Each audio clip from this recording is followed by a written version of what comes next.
And then for a long time, the way they free, where they charged with some of our smelling again, and then they blow K's and go freed away. And then they played the will from the basis and closed.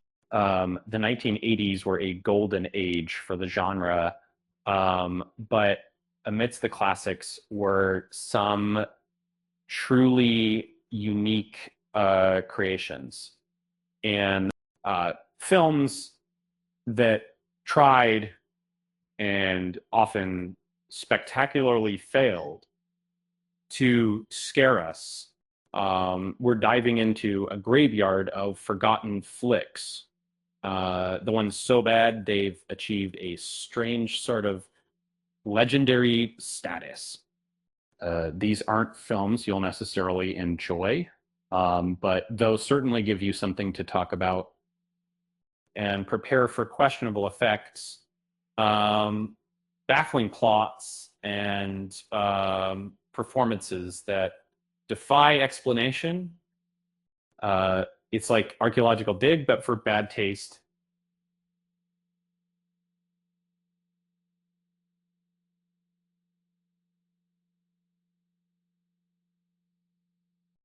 First up, hobgoblins. Uh, this creature feature attempted to ride the Gremlins wave, but crashed and burned. The puppets barely moved, and the acting was wooden, and the dialogue. Well, let's just say it wasn't Shakespeare. You know, it's a masterclass in low budget filmmaking, and a staple of so bad it's good lists. And then there's Troll 2. And then one time you do so, when despite the name, it has absolutely nothing to do with the original Troll.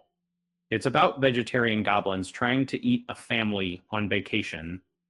Um, the actors seem lost. The costumes are laughable, and the whole thing is a glorious mess. It's become a cult phenomenon, uh, ironically celebrated for its sheer incompetence. Uh, the Revenge, Happens 7 dared to ask the question, what if a shark held a grudge? And this fourth installment ignored everything logical about sharks, sending one on a personal vendetta from New England to the Bahamas. The shark's visible machinery and sluggish pacing made it a critical disaster. Ghoulies, 1985, promised monster mayhem, but delivered a dull satanic cult subplot. The titular creatures appeared late in the film and had minimal screen time. The marketing campaign created expectations the film couldn't meet. Don't Go in the Woods offers a wild man terrorizing campers, but suffers from poor cinematography and audio. Characters wander aimlessly before meeting their demise. It's a prime example of the oversaturated slasher market producing subpar content. Silent Night, Deadly Night, Part 2, 1987, reused extensive footage from the first film, filling nearly half the runtime. The lead actor's performance is often mocked for its exaggerated eyebrow movements. It feels more like a clip show than a new story. Things, 1989, presents mutated creatures in a cabin, but suffers from dubbed dialogue and dim lighting. The narrative structure is bizarre, and lacks a beginning or end. It's frequently cited as a technical disaster. Blood Cult, 1985, is the first shot-on video feature released to home rental. The plot involves a campus killer collecting body parts. But the visual and audio quality are atrocious. It demonstrates the limitations of early video technology. Microwave Massacre 1983 features a construction worker killing his wife and cooking people in a microwave. The humor falls flat, the gore is cheap, and the premise swears thin quickly. It's a truly bizarre concept, poorly executed. Spookies 1986 was plagued by production issues, resulting in spliced footage and a nonsensical plot. Characters wander through a mansion facing random monsters. It's a confusing experience that leaves audiences baffled. And then, like, Death Spa involves a high-tech health club where exercise, small equipment turns deadly. The special effects are primitive, and the dialogue is dated. It struggles to balance supernatural elements with the slasher formula. Munchies, 1987, produced by Roger Corman, features small creatures that multiply when chopped up. The puppets look stiff, and the humor relies on bad puns. It's derivative work lacking the charm of similar films. Friday the 13th, Part 8. Jason Takes Manhattan, 1989, promised a rampage in New York City, but mostly takes place on a boat. The New York scenes were filmed in Vancouver.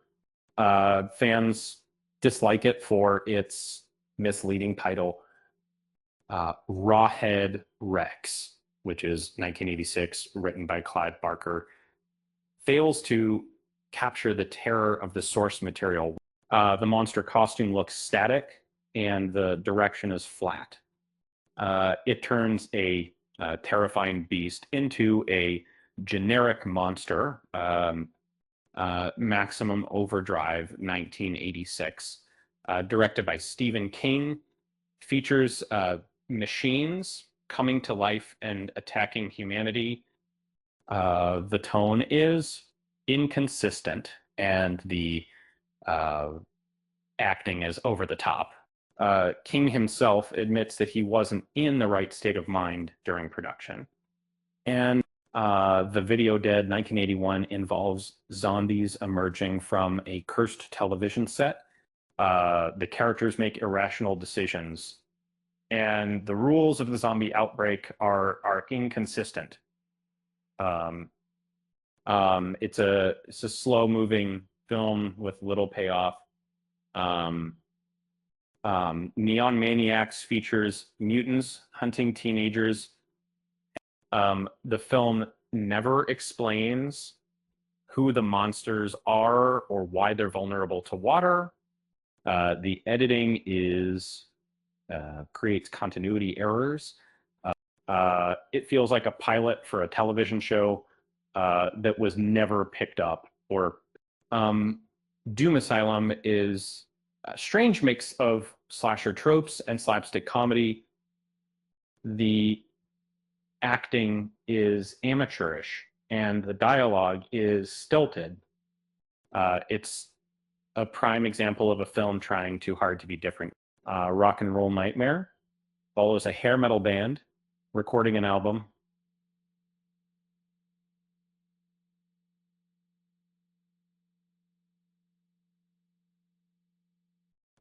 It's more of a vanity project than a legitimate horror movie. The music is the main focus, and the horror elements are an afterthought. Zombie Nightmare might be 1987, features a teenager returning from the dead to take revenge. The acting is subpar, and the story is predictable. It's a forgettable zombie film that doesn't offer anything new. Ghost House, 1981, is an Italian production, filmed in the United States. The plot is incoherent, and the visuals are distorted and phlegmatic character. It's often considered one of the weirdest and worst films of the decade. House to the Second Story, and if you have kind of very abandons the horror elements of the first film in favor of an adventure comedy, the tone is off and the plot is nonsensical. So it feels completely disconnected from the original movie. Creature, 1985, involves astronauts discovering a monster on a moon. The sets look industrial and the lighting is too dark. It's a forgettable entry in the sci-fi horror subgenre. Galaxy of Terror features astronauts facing their worst fears on a planet. The film is bleak and mean-spirited, and the characters are unlikable. It's a depressing watch that lacks any redeeming qualities. Inseminoid involves a woman being impregnated by an alien. The film relies on shock value and exploitation rather than suspense. It's an unpleasant film that focuses on gross out concepts. Saturn III, 1980, features a robot developing a lust for a woman. The robot design is clunky and the story is slow-paced. It's a dull sci-fi thriller that fails to generate any excitement. Rats Night of Terror features bikers being hunted by killer rats. The rats are clearly normal rodents thrown at the actors. The acting is terrible and the plot is nonsensical. Burial Ground in 1981 involves a woman being haunted by a killer. The similar zombies look strange and the plot is non-existent. It's a gritty and ugly film that lacks entertainment value. After Graduation Day, 1981, features a killer targeting track team members. The editing is frantic and the music is overused. It's a generic slasher that fades from memory quickly. New Year's Evil is 1980, involves a killer threatening to murder someone in each time zone. The killer's identity is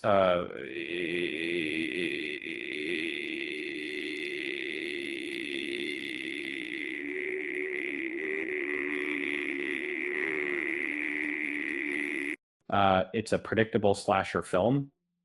Hospital Massacre, 1981, features a woman trapped in a hospital by a killer. The hospital's empty and the characters make terrible decisions. It's a slow-moving and predictable slasher. Hard Rock Zombies features zombies attacking a town. The film tries to be a comedy, horror, and musical all at once.